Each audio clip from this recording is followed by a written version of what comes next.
Friends, जय Hind. Friend, आज इस क्लास में कक्षा 12 हिंदी का सबसे महत्वपूर्ण बहुविकल्पी प्रश्न पढ़ने वाले हैं, जो बोर्ड एग्जाम में जब से एग्जाम हो रहा है तब से ये पूछा जा रहा है। सच बता रहे हैं, आपको हम पे ट्रस्ट नहीं है ना, तो आप क्वेश्चन बैंक लिए होंगे, प्लीज मिला लीजिएगा कि ये कई बार प्रश्न रिपीट किया है। ये प्रश्न बहुत इंपॉर्टेंट है, बहुत इंपॉर्टेंट है। किसी न किसी सेट में जरूर देखने को मिलेगा। देखिए, बोर्ड एग्जाम में आपके 7 सेट बनता है और 7 सेट में से ये जरूर प्रश्न देखने को मिलेगा 101%। ठीक है, देखिए पहला प्रश्न है, सरस्वती पत्रिका के संपादक कौन है? सब अधिकतर बच्चों को याद होता है, बहुत सारे बच्चे भी गलती कर देते हैं। कहीं कहीं पूछ देता है ना कि सरस्वती पत्रिका किस युग में प्रकाशित हुई थी, तो याद रखिएगा द्विवेदी युग। और एक प्रश्न और बनता है कि सरस्वती पत्रिका के संपादक कौन है? याद रखिएगा महावीर प्रसाद द्विवेदी। महावीर याद रखिएगा, महावीर प्रसाद द्विवेदी। ठीक है, आप पूरा लिख लीजिएगा, महावीर प्रसाद द्विवेदी। कभी भूलिएगा नहीं, मेरे साथ साथ बोलते रहिए, जब तक बोलेंगे नहीं तब तक याद नहीं होगा। अगला है बाल बोधनी पत्रिका। ये पत्रिका ही रट के जाइएगा। देखिए, आपको हम 5 पत्रिका कराएंगे, एक पत्रिका लड़ जाएगा आपके बोर्ड एग्जाम में। ठीक है, तो पहला है बाल बोधनी। बाल मतलब छोटा बच्चा, तो बाल बोधनी मतलब भारतेंदु, भार कम होगा, ऐसे याद रखिएगा। बाल बोधनी मतलब छोटा बच्चा, भारतेंदु हरिश्चंद्र, तो भार कम होगा, तो भारतेंदु हरिश्चंद्र। ठीक है, भारतेंदु हरिश्चंद्र बार बार बोलेंगे, याद हो जाएगा। ठीक है, भारतेंदु हरिश्चंद्र। बालक छोटा होगा तो भार कम होगा, ऐसे रिलेट कर लीजिएगा। अगला है ब्राह्मण पत्रिका। ब्राह्मण प्रताप होते थे पहले, ऐसे मतलब पहले के ज़माने में ब्राह्मण पढ़े लिखे थे तो प्रताप होते थे, तो ब्राह्मण पत्रिका के संपादक प्रताप नारायण मिश्र। याद रखिएगा, प्रताप नारायण मिश्र। ठीक है, आप ऐसे रिलेट करेंगे ना, याद हो जाएगा। ठीक है, अगला है कि कवि वचन सुधा। जो कवि होता है ना, उसका जो पेज होता है बहुत हल्का होता है, भार कम होता है, तो भारतेंदु हरिश्चंद्र। कवि का जो वचन होता है उसमें भार कम होता है, तो कवि वचन सुधा के संपादक भारतेंदु हरिश्चंद्र। ठीक है, भारतेंदु हरिश्चंद्र। ठीक है, आप ऐसे रिलेट करेंगे ना, याद हो जाएगा। सच बता रहे हैं आपको। अगला है हिंदी प्रदीप। इसका नाम है बाल कृष्ण भट्ट। हिंदी प्रदीप के संपादक कौन है? बाल कृष्ण भट्ट। अब हिंदी का एक प्रदीप है, वो बाल कृष्ण भट्ट। आप ऐसे थोड़ा बहुत अपना ट्रिक बता दीजिएगा, थोड़ा ट्रिक नहीं बन पा रहा है, बट याद रखिएगा कि हिंदी प्रदीप के संपादक बाल कृष्ण भट्ट।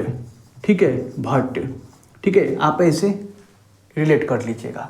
अगला है शिक्षा का उद्देश्य। अगर कोई शिक्षा ले लेगा तो संपूर्ण ज्ञान ले लेगा, तो शिक्षा का उद्देश्य के लेखक संपूर्णानंद। शिक्षा का उद्देश्य के लेखक संपूर्णानंद। ठीक है, शिक्षा का उद्देश्य के लेखक संपूर्णानंद, शिक्षा पूरा ले लेगा। ठीक है, अशोक के फूल। अशोक हजारों में एक है, तो अशोक के फूल के लेखक हजारी प्रसाद द्विवेदी। अशोक के फूल के लेखक हजारी प्रसाद द्विवेदी। ठीक है, मेरे साथ बोलेंगे 100% याद होगा। देखिए, एक नंबर से बहुत लोग फेल भी हो जाते हैं, आपको पता भी होगा।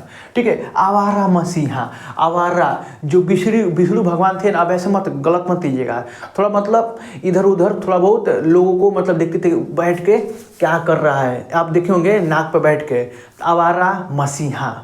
तो वो क्या आवारा जैसे मतलब दिखते थे, आप नहीं होगा कि वो कौन क्या कर रहा है, तो आवारा ऐसा गलत मत सोचिएगा, हम याद करने का ट्रिक बता रहे हैं। ठीक है, तो आवारा मसीहा विष्णु प्रभाकर। आवारा ऐसे मतलब इधर वो क्या कर रहे हैं, शंकर भगवान क्या कर रहे हैं, लक्ष्मण जी क्या कर रहे हैं, ऐसे दिखते थे, तो बैठ के ऐसे सो के मतलब नाक पे, तो विष्णु प्रभाकर। आवारा मसीह के लेखक विष्णु प्रभाकर। आप ऐसे रिलेट करेंगे, याद हो जाएगा। अगला है परीक्षा गुरु। अब फिर परीक्षा गुरु, तब क्या है, परीक्षा का कोई गुरु होगा तो लाला ही होगा, लाला श्रीनिवास।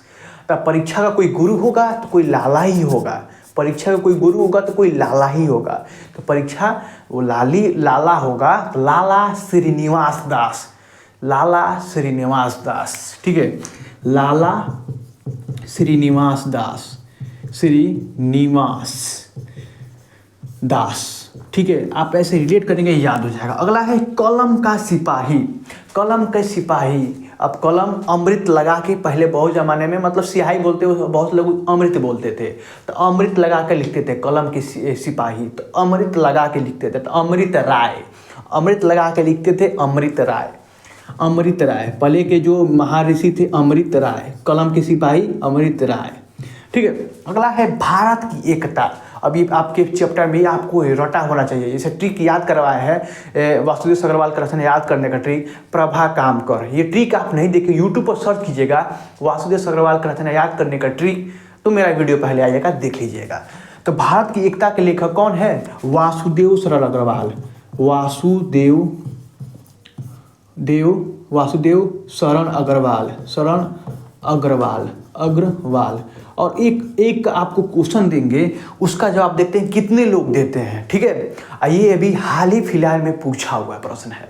ठीक है, और वो ना कक्षा 10 में भी पूछा जाता है। तितली के लेखक कौन है और यामा के लेखक कौन है? ठीक है, 2 प्रश्न पूछेंगे जो हाल ही अभी पिछले बार एग्जाम हुआ उसमें पूछा गया है। तितली के लेखक कौन है, पहला ऑप्शन बता दीजिएगा, और यामा के लेखक कौन है। ठीक है, कमेंट बॉक्स में जरूर बताइएगा, क्योंकि बहुत ही इंपॉर्टेंट प्रश्न है। मिलते हैं अगले वीडियो में। ये बताइएगा सीरीज जारी रखें कि छोड़ दें। ठीक है, आप लोग बता दीजिएगा, आप लोग जैसा कमेंट आएगा वैसा हम वीडियो बनाने का प्रयास करेंगे। तो तब तक लिए जय हिंद, जय भारत। 49 रुपये में आपको पिछले 10 सालों का पेपर मिल रहा है, और उसके साथ इंपॉर्टेंट क्वेश्चन, इंपॉर्टेंट PDF और उसके साथ सोल्यूशन मिल रहा है।